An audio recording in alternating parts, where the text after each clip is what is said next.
നീ വാക്കുകളെ സൂക്ഷിച്ച് ഉപയോഗിക്കണം. നീ പറയുന്ന ഒന്നും ശരിയല്ല മോളെ. എനിക്കൊരു ശരിയും ശരികേടും അറിയണ്ട. എന്റെ ചേച്ചി ഉപദ്രവിക്കാതെ ഇവിടെ ഇറങ്ങി പോകുന്നുണ്ടോ? നീ ഒന്ന് പോകാൻ. ഞാൻ ആരും ഉപദ്രവിച്ചിട്ടില്ല. ഞാൻ എന്ത് ഉപദ്രവിച്ചു എന്നാ? മലകയുടെ കാല് മുറിഞ്ഞേനാണോ എന്നെ ഇങ്ങനെ ചീത്ത പറയണേ? മലകയുടെ കാല് മുറിഞ്ഞതേ നേർച്ച നടത്തിയിട്ടല്ലേ? മലകയോട് നേർച്ച നടത്തണ അപ്പറേ പറഞ്ഞല്ലേ? അപ്പൊ മലക കേട്ടില്ല. കാര്യമില്ല, മലകയുടെ മുറിവിലൊക്കെ ഞാൻ മരുന്ന് വെച്ചേരാട്ടാ. ഒരു മരുന്നും വെച്ച് കൊടുക്കണ്ട. ഗോപു നിർത്ത. ദയവ് ചെയ്ത് നീ ഇനി കുട്ടനെ കുറ്റപ്പെടുത്തോ വഴക്ക് പറയോ ചെയ്യരുത്. കുട്ടൻ വേറൊരു പാവമാ. അത് നിനക്ക് ഇനി മനസ്സിലായിട്ടില്ലേ? ഇവിടെ നമുക്ക് ചുറ്റിന് നടക്കുന്ന എന്താണെന്ന് പോലും കുട്ടൻ അറിയില്ല.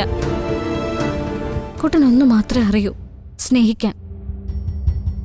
എന്നോട് മാത്രമല്ല, എല്ലാവരോടും കുട്ടന് സ്നേഹം മാത്രമേ ഉള്ളൂ. ഗോപു, എനിക്ക് നിന്നോട് വളരെ പ്രാധാന്യമുള്ളൊരു കാര്യം പറയാനുണ്ട്. എന്താ ചേച്ചി?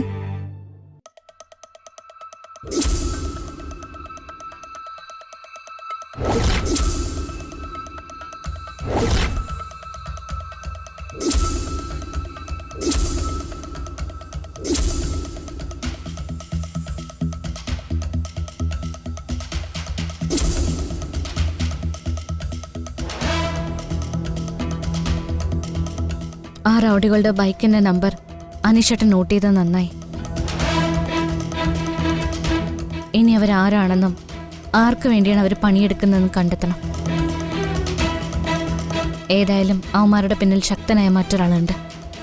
അയാൾ ആരാണെന്ന് തിരിച്ചറിയണം.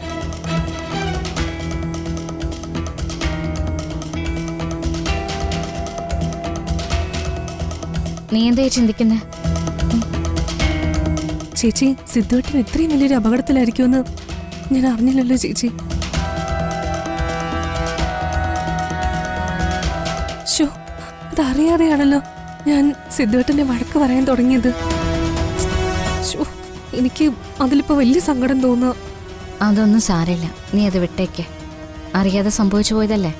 എന്നാലും അത് പാടില്ലായിരുന്നു ചേച്ചി. നീ ഇനി അത് മനസ്സിലാക്കി പെരുമാറിയാൽ മതി മോളെ. ഇനി ഞാൻ ശ്രദ്ധിച്ചോളാം. എന്റെ മനസ്സിലിപ്പോൾ ഒരൊറ്റ ചിന്ത മാത്രമേ ഉള്ളൂ. കുട്ടന്റെ ശത്രുക്കളെ എത്രയും പെട്ടെന്ന് കണ്ടെത്തണം. അതെ, ചേച്ചി പറഞ്ഞതുപോലെ ആ ശത്രുക്കളെ, ആ കുറ്റവാളികളെ എത്രയും പെട്ടെന്ന് കണ്ടുപിടിക്കണം. ചേച്ചി, ഈ കാര്യം നമുക്ക് ഋഷിയോട് കൂടി പറയാം. ഋഷിയും കൂടി നമ്മുടെ ഒപ്പം ഉണ്ടെങ്കിൽ ഈ കുറ്റകൃത്യങ്ങൾ ചെയ്യുന്നവരെ കണ്ടെത്താൻ നമുക്ക് എളുപ്പമായിരിക്കും.